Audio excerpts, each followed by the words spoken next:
In this world of technology, things are ever changing, rearranging. You need someone to help you out.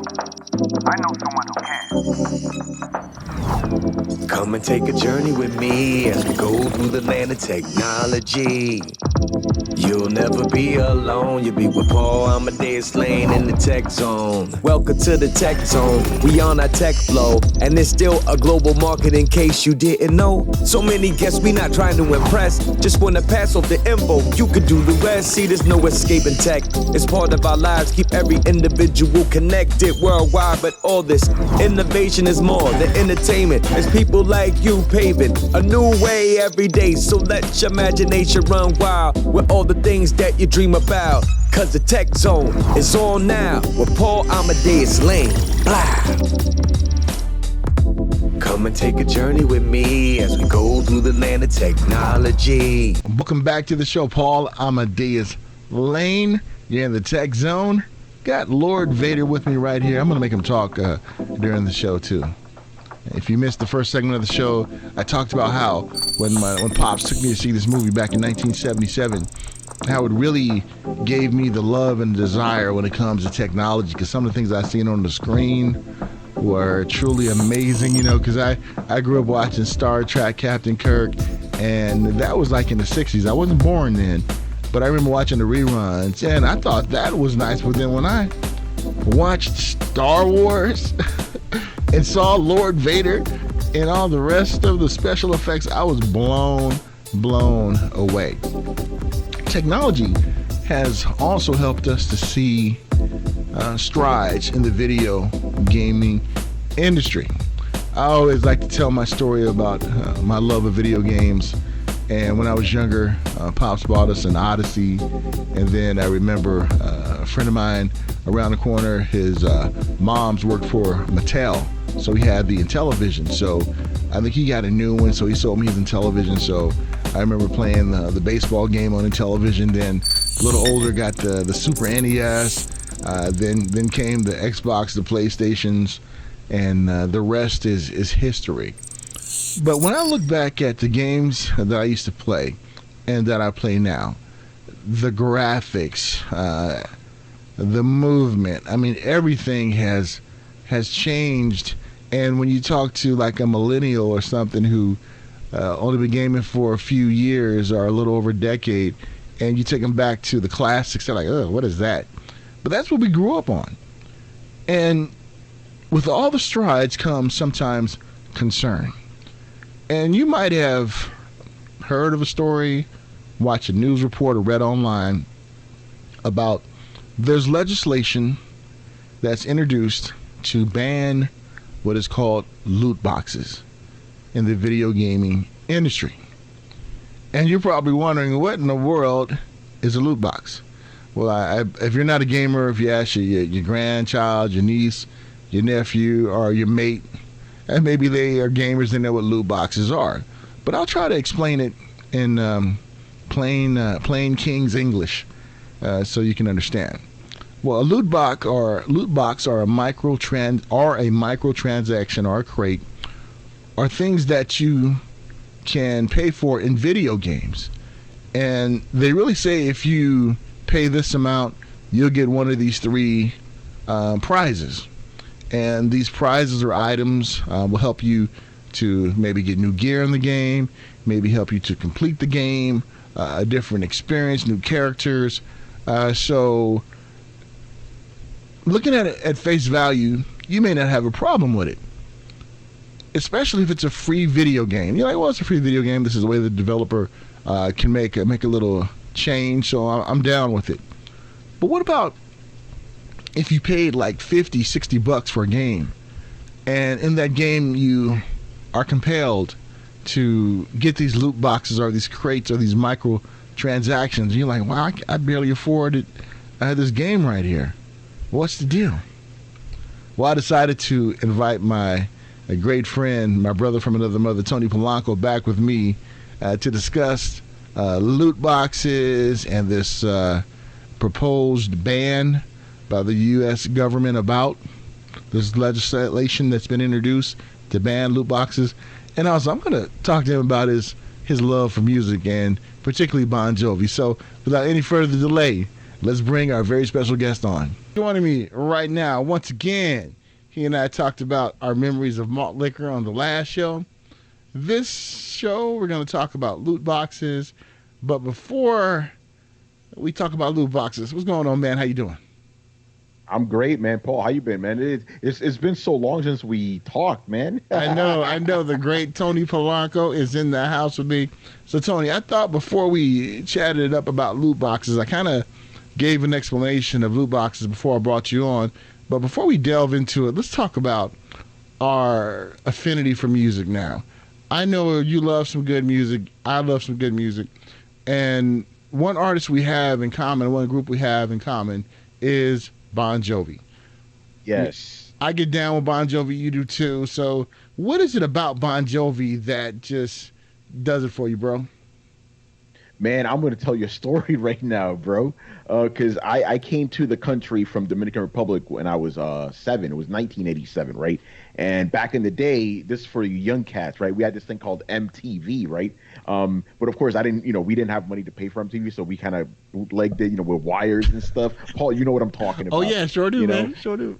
And I remember watching the video for Bon Jovi's You Give Love a Bad Name. And it was one of those videos where it just made the band look larger than life. It had those low angles, like Michael Bay type of stuff. And I was mesmerized by it. Like, I never seen anything like that. And the music just captivated me. Like, whenever I listen to Bon Jovi, specifically the album Slippery When Wet and New Jersey, like, it just takes me back to that time, man. Like, but even like objectively speaking, it's just really good music. It's really like impactful. And even if you listen to the lyrics about like Every Man and all that, which is really, really cool. But yeah, man, it just takes me back. Another quick story, if you don't mind.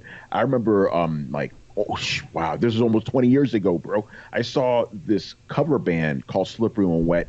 They're like a local band, but I think they've gone like national now. So they're a Bon Jovi cover band right now. 2002. Bon Jovi was not sounding the way they used to sound, right? They kind of went a little bit softer. The music didn't have as much impact. But this cover band sounded exactly like them. I was at B.B. King's Blues Club. Shout out to B.B. King's Blues Club. Rest in peace. They're about to close it down soon. And that was, okay, it was just a little club with a little band. It was like maybe 50 people in the club. The best concert I've ever been to, man. I was drunk, and I just like felt like a kid again listening to these songs, man. So every time they come on, and Bon Jovi songs are everywhere. You go to the pharmacy, you're hearing, Living Like a Prayer. It's crazy, man. So it's hard to explain, but I could also talk about my love for Bon Jovi all day too, if that's if that's weird to understand, No, you bring up a very good point, man, because one thing I like about Bon Jovi and John Bon Jovi in particular, sometimes when people who are in the limelight, they're not woke to a lot of issues out there. They turn a blind eye to a lot of issues that affect a lot of people, but not him. He does a lot of things out in the community, helping underprivileged folks. And just him as a person kind of really warmed me up to his music. I remember when the New Jersey Devils won the Stanley Cup playoffs, and it was so funny. It was Sports Center, ESPN, they had a commercial. So they were like, hey, the New Jersey Devils just won the Stanley Cup, and we also got Bon Jovi. And that's where they came out with Living on a Prayer. So in the commercial, you had Bon Jovi there. You had the hockey players. You had the Sports Center anchors, man.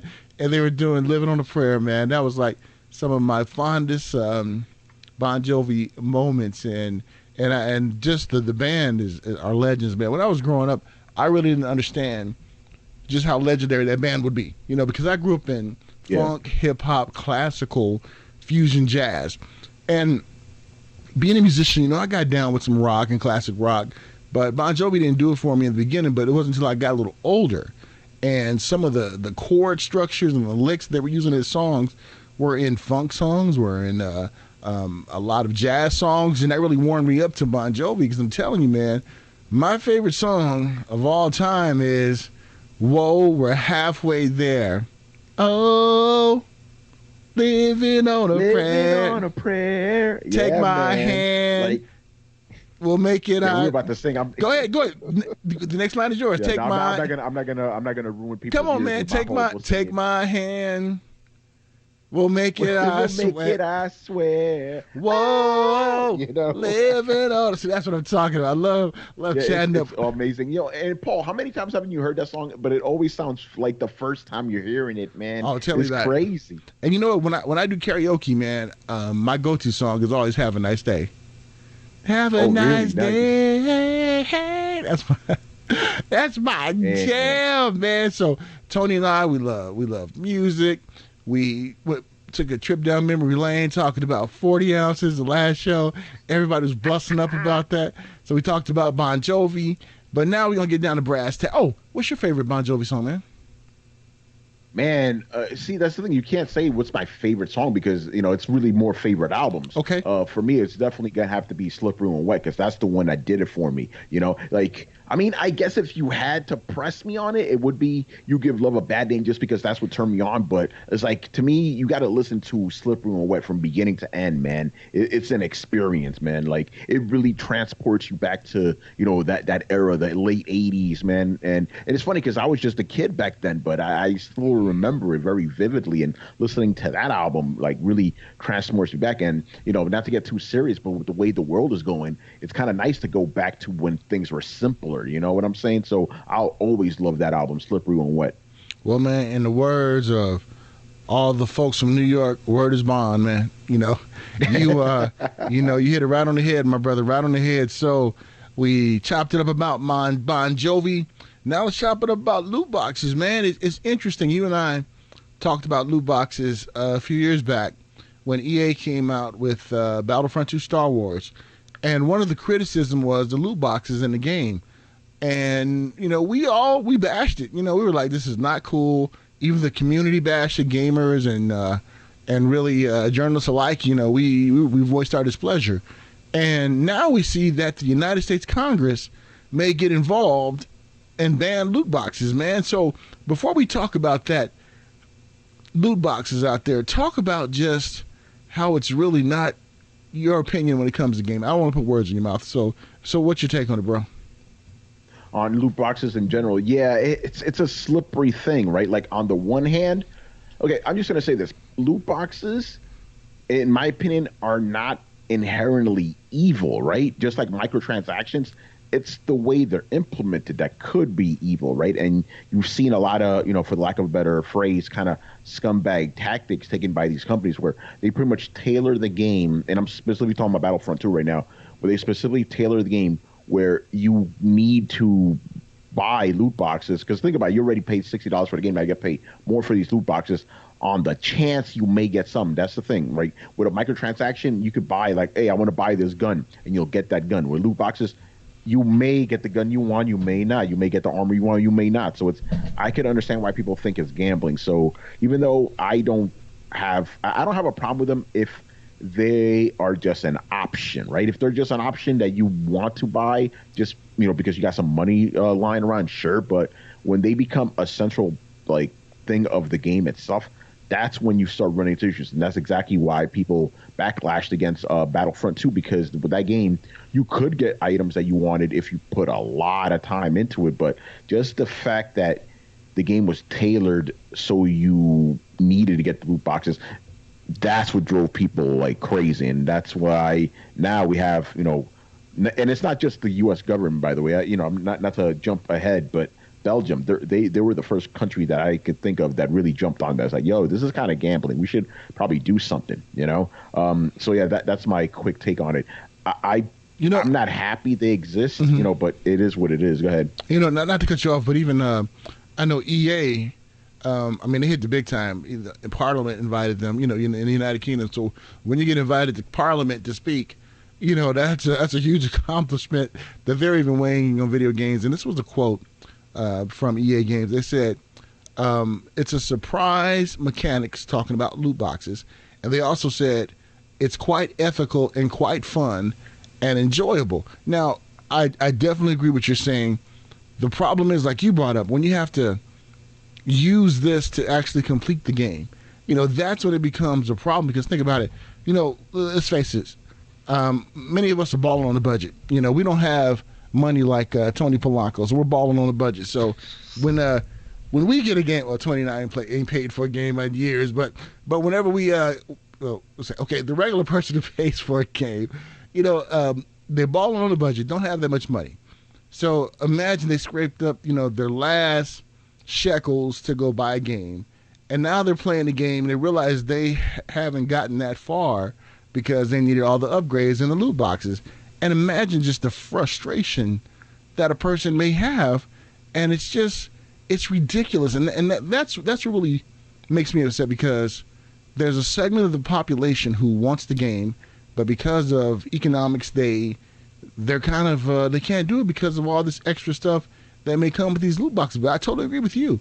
If you got some extra scratch laying around the house and you want to buy some items and loot boxes, I know like Star Trek Online, the new game that came out a few years ago, you have to get some loot boxes to get the bigger ships and everything. So, but you still can play the game with the regular ships, but it is a free game. Now, when it comes to a free game, Tony, I think that, I don't have a problem with loot boxes when it comes to that. What is your take? You mentioned that, right? Because loot boxes have actually been around for a very long time, right? But they've mostly been relegated to the mobile game space, right? But the thing is, the big publishers, console guys, right? They saw how much money these guys were making. It's like, yo, we want that too. But they kind of failed to realize it's like those mobile games are free to play, right? You pick them up and you for nothing, basically, right? So you could justify spending $1 here, $1 there for loot boxes or microtransactions. But these are $60 games. People already put their money in there, so that's where things get dicey. It all ultimately boils down to greed. They saw what was going on in the mobile space. They wanted a piece of that pie and try to inject that into consoles, and it wasn't happening. And it took something big like Star Wars for people to open their eyes, because again, these things were not new. They've been around for years in the mobile space. It's just as soon as they come to console space, specifically with a Star Wars game, that's when people started taking notice. And now we have, the government intervening and all that. And by the way, I need to say this, and I know this is a family show, so I'll keep, I'm not going to curse, but that is such a BS statement. It's like such a BS PR statement. Oh, they're fun mechanics. They're secret mechanics. Like, come on, man. No one's buying that stuff. Get out of here with that noise. It's ridiculous, No. Like they're trying to make us sound like we're stupid or something. Like we don't know any better. Get out of here, man. Yeah. And it's one of those things where, Tony, you have the powers that be who run these companies. They don't have to pay for microtransactions themselves, so they don't realize just the hustle that people have to do to be able to do it. So in their minds, oh, it's just this. They live in a freaking bubble, and they just don't realize, just what they're doing to the industry. I mean, look at all the bad press that Battlefront got with EA. I mean, we're all hyped up for the game, even though we felt that the game should have did, things a little differently, storylines, things like that. But here's the problem. I don't think it would have got that much criticism if it didn't have those loot boxes, man. So they just, and people started to take notice, like, whoa, what's up? And then was it a month or two after the game launched? Oh, we're gonna stop this now. So it's just really interesting, man, with the whole thing. And it brought down the wrath of the government. Like, the last thing we need is the government trying to tell the video game industry what to do. We had this scare before. Remember with the rating system back in the day, Mortal Kombat, and all these other games that were really like pushing the envelope and stuff. The government was like, yo, what's going on with these games? If you don't regulate yourselves, we're going to regulate you, and the industry regulated itself with the rating system. But now they were not regulating themselves at all. They were just going buck wild with these loot boxes. And the government now is like, all right, we need to investigate this. That's not a good thing. You do not want the government coming here, because a lot of these people don't even understand what video games are. That's a whole other story. These people still think that video games cause violence and all this other stuff, So you do not want these ignorant people coming in here trying to regulate the video game industry, because this is going to lead to very bad things, And unfortunately, EA is the main culprit in this, because it's not just Battlefront. FIFA had similar things going on too for a while, But since I'm being real right now, a lot of the mainstream media does not cover those type of games. They weren't reporting on it, But even the FIFA fans were complaining about that stuff. But Star Wars, that's for everybody, right? That is a mainstream game, so that's why it came to light. And I really, not to sound too pessimistic, but I really fear for what's going to happen next. Because again, you get the government involved, that is not good. That's true. And you look at the ones who are introducing a bill, Senator Josh Hawley he's a Republican from Missouri, and then also Senator Maggie Hassan from Democrat from New Hampshire. So you have bipartisan kind of support with this legislation. And this is the power of a congressional or senatorial staff.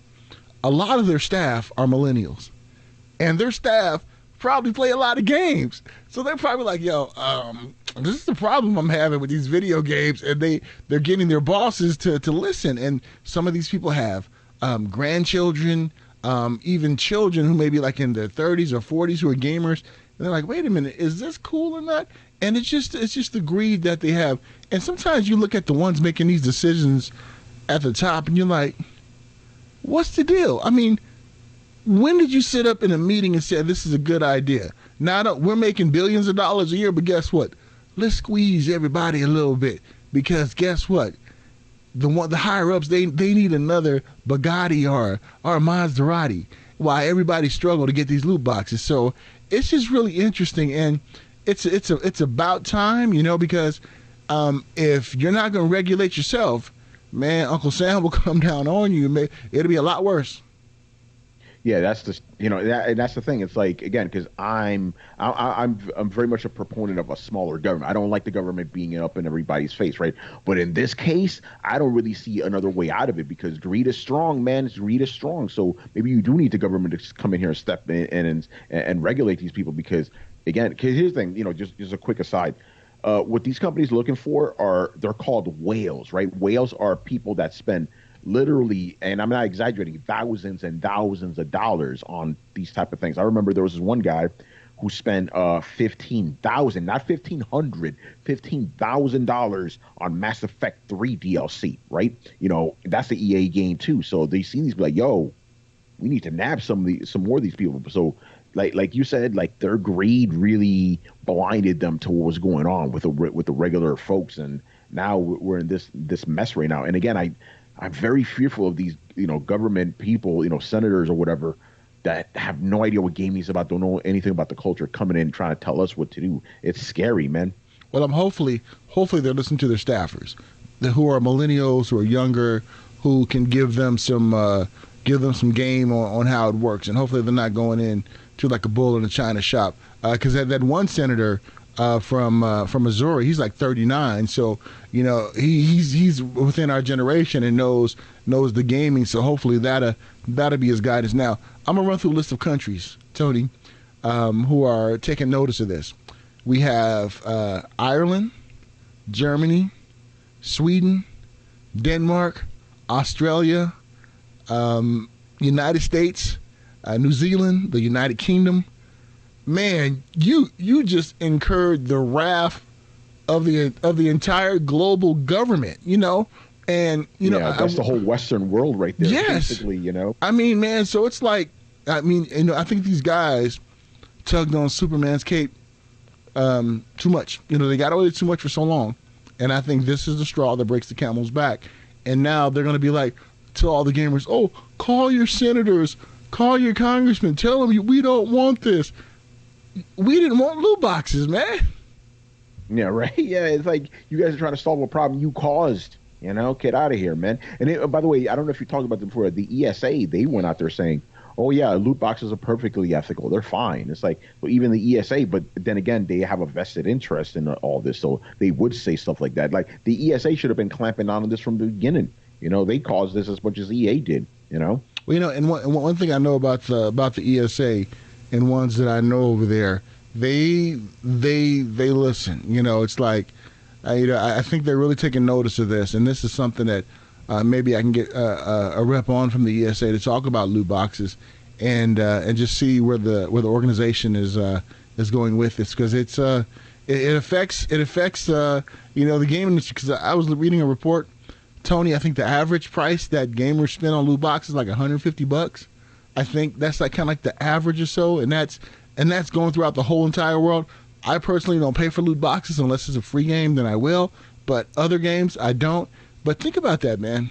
Think about if you have a choice, Tony, of buying food clothing, keeping your lights on, keeping your water on, buying your, as Tony says, your coffee. You know, what do you go pick, man? You go pick loot boxes are the essentials of everyday life. Yeah, and some people will just be like, yo, I need that loot box. Yeah. I don't need coffee today. You know what I'm saying, man? So, but at the same time, I don't want somebody coming in trying to, like, mess with people's lives, how they should be living. It's like, listen, I'm sorry, but if you're out there spending all this money and you kind of mess up your own life, that's on you. So I don't really want, you know what I'm saying? Like, I don't really want a big brother on that level. Right. But we do need, I really wish the ESA would, stop encouraging this behavior, man. That would be the end all be all right there. But as soon as this whole thing started with Battlefront, ESA came out like a couple of days afterwards, like, oh yeah, no, they're not gambling. This is fine. Come on, man. So I don't know, man. Again, it's very hard for me to be optimistic about this, but I don't see anything good coming out of this at all. Because, when the government, if they can, they're going to stick their fingers in wherever they can and just clamp down, And think about it, too. A lot of gamers now are at the point in time where, you look at the kind of the freshman class of Democratic Congress appointees in 2018 when they won the election. A lot of them were some of millennials who are gamers.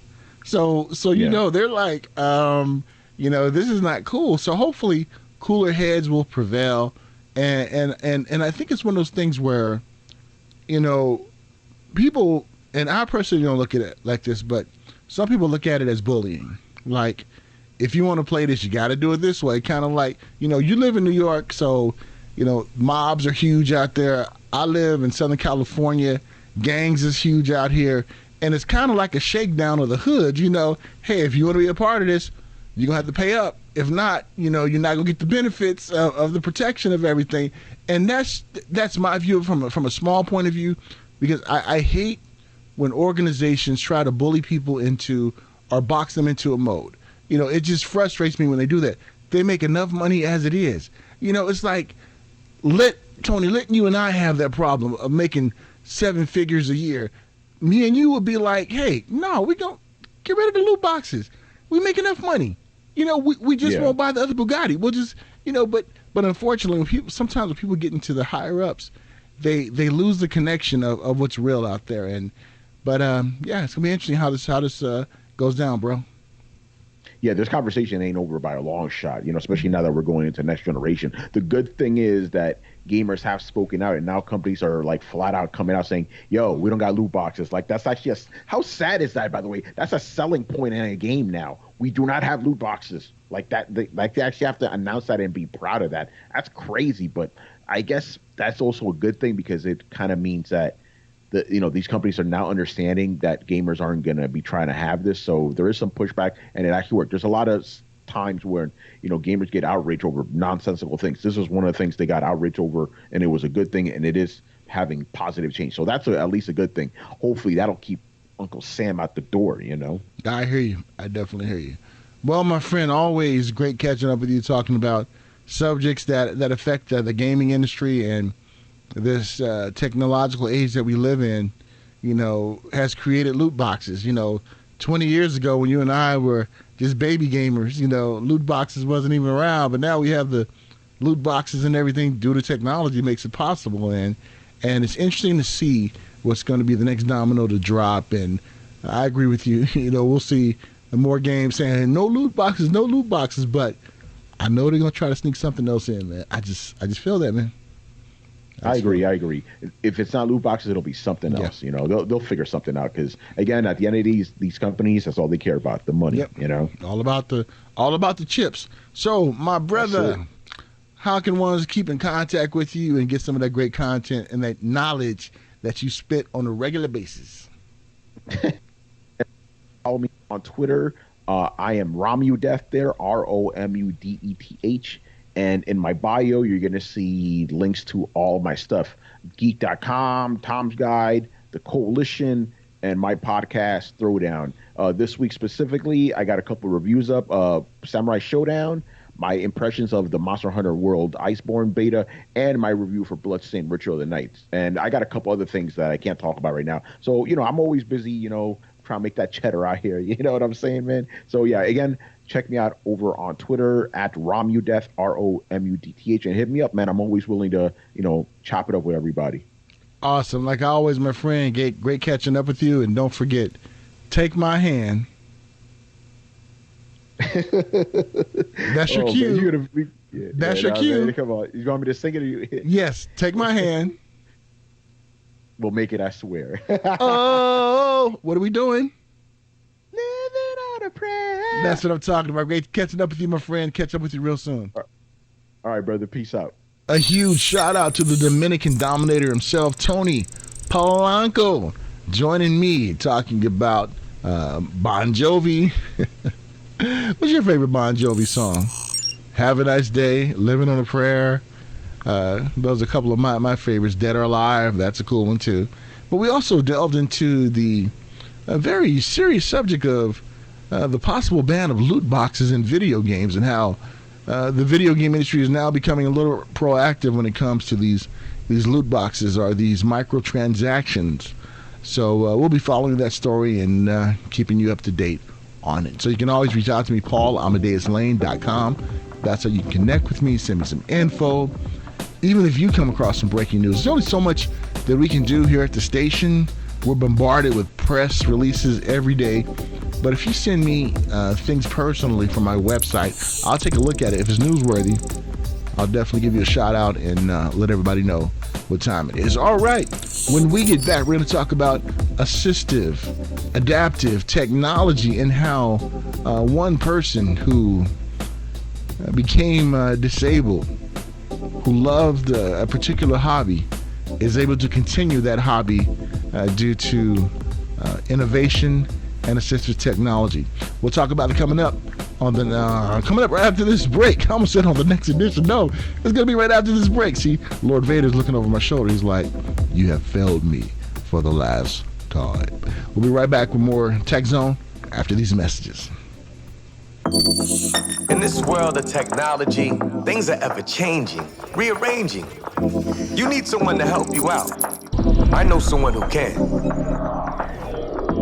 Come and take a journey with me as we go through the land of technology. You'll never be alone. You'll be with Paul Amadeus Lane in the Tech Zone.